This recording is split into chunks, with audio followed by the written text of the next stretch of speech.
మొండిగా ఉందంటే మహిళలు చూడకుండా కూడా అర్ధరాత్రి స్టేషన్లో పెట్టి బంధించిండ్రు. ఇలా పార్క్ దగ్గర శాంతియుతంగా మేము ధర్నా వేసుకుంటూ ఉంటే రోడ్డు మీద వేసి ఈడ్చుకు వెళ్ళడం జరిగింది. చాలా మందికి మహిళలకు దెబ్బలు తగిలినాయి, తలలు వలిగినాయి, చేతులు కాళ్ళు విరగడం కూడా జరిగింది. మరి ప్రభుత్వం ఎందుకు ఇంత మొండిగా వ్యవహరిస్తుంది? గృహ నిర్బంధాలు, హౌస్ అరెస్టులు చేయడం ఎంతవరకు కరెక్ట్? మేము పనిచేస్తున్నాము, పైసలు ఇవ్వమని అడుగుతున్నాము. పారితోషకాల పేరుతోటి ఆశా వర్కర్లకు అన్యాయం చేస్తుంది కాంగ్రెస్ ప్రభుత్వము. ఫిక్స్డ్ వేతనం ఇస్తానని చెప్పిన ప్రభుత్వము ఎన్నికలకు ముందు వాళ్ళ మేనిఫెస్టోలో పెట్టిన అంశాలు కూడా పరిష్కరించడం లేదు. వాళ్ళ మేనులో పెట్టిన అంశాలను మేము పరిష్కరించమని అడుగుతున్నాము. మేము గొంతమ్మ కోరికలేం కోరడం లేదు. కనీస వేతనం ఇవ్వమని అడుగుతున్నాము, ఉద్యోగ భద్రత కల్పించమని అడుగుతున్నాము, పిఎఫ్ఈఎస్ఐ సౌకర్యం కావాలని అడుగుతున్నాము. పొద్దులు లేసి నేను డ్యూటీలకు వెళ్తే డ్యూటీలలో ప్రమాదవశాత్తు చనిపోయిన ఆశలు చాలా మంది ఉన్నారు. మరి ఆ ఆశాల కుటుంబాలను ఆదుకోవాలని ఈ ప్రభుత్వాన్ని అడుగుతున్నాం. మరి ఇవన్నీ చేయకుండా ఎక్కడికక్కడే అరెస్టులు, గృహ నిర్బంధాలు చేయడం కరెక్ట్ కాదు అని మేము ఈ కాంగ్రెస్ ప్రభుత్వానికి హెచ్చరిస్తున్నాము. రాబోయే కాలంలో ఇలాంటి నిలుపుదలు చేయకుండా ఉంటే మేము నిరాహార దీక్షలు చేయడానికి సిద్ధంగా అవుతున్నామని ప్రభుత్వానికి మేము మరోసారి హెచ్చరిస్తున్నాము. స్టార్ట్ చేసినాము 28 నాడు చెలవాయి రోజు పెట్టుకున్న కార్యక్రమంలో అక్రమంగా అరెస్టులు చేసి మమ్మల్ని ఎక్కడెక్కడ బంధించి ఆశాలకు ఎక్కడ దొరికితే అక్కడ మమ్మల్ని ఈడ్చుకెళ్ళి పడేసి దారుణంగా కొట్టి పడేసిన గృహలకు పడిపోయి హాస్పిటల్లో జాయిన్ అయినా కానీ కూడా మమ్మల్ని ఎవరు పట్టించుకోలేదు. కొన్ని ప్రభుత్వం ఇంత ఘోరంగా తయారైంది. మేము ఇంతకుముందు కూడా రాబోయే కాలంలో కూడా వర్షాకాలాలు ఉన్నాయి.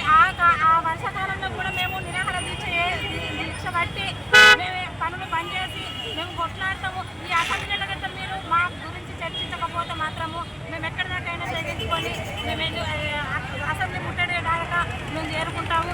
మీరు ఇంకా కూడా మొండితనం చేస్తే మేము అంతకు ఇంకా మొండితనం తెగించుకుంటామని ఆ ప్రభుత్వానికి హెచ్చరిక చేస్తున్నాను. మా రాష్ట్ర పిలుపు మేరకు మేము నిర్ణయించుకున్నాము. 16-17వ తారీఖు నాడు కలెక్టర్ ఆఫీసుల ముందు ధర్నా చేయడం జరిగింది. అట్లాగనే 28 తారీఖు చలో హైదరాబాద్ ప్రోగ్రాం పెట్టుకున్నాము. హైదరాబాద్ ప్రోగ్రాం పెట్టుకుందామని మేము పోలీసు వాళ్ళతోని మేము పర్మిషన్ తీసుకున్నాము. పర్మిషన్ తీసుకున్నది ఇచ్చినట్టే ఇచ్చి రద్దు చేసిండ్రు. ఇళ్ళకి వచ్చి అరెస్ట్ చేసిండ్రు. ఇది బాగా అన్యాయం అని నేను అంటున్నాను. కలెక్టర్ ఆర్డర్ అంటారు, మెడికల్ ఆఫీసర్ ఆర్డర్ అంటారు, ఎక్కడన్నా 10 మంది గుంపు అయితే పోలీసు వాళ్ళు ఆర్డర్ అంటారు. ఎందుకు పని చేస్తున్నారమ్మా, ఎందుకున్నారని అంటారు. ప్రతి దానికి ఆర్డర్ చేసే అధికారులు మేము కొత్త తిప్పలకు మా కడుపు మంటతో మేము మాట్లాడుతున్నాం. గత ప్రభుత్వము ఫిక్స్డ్ వేతనం 18,000 చేస్తారు.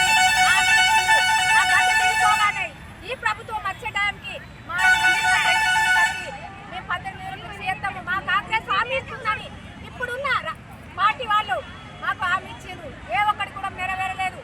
మాకు ఈ అసెంబ్లీ సమావేశ బడ్జెట్ల 18,000 ఫిక్స్డ్ వేసేంత వరకు కాంగ్రెస్ ప్రభుత్వాన్ని మేము పోరాడతాం. దేనికైనా భయపడము.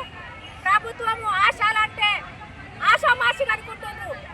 భగభగమంటే సూర్యుల మేము ఆశాల ఐక్యత మాది. మేము లేని పని లేదు. ప్రతి ఒక్క ఊళ్ళే, ప్రతి ఒక్క ఇల్లు, ప్రతి ఒక్క మనిషి, ప్రతి ఒక్కళ్ళకు సేవలు అందిస్తున్నాము.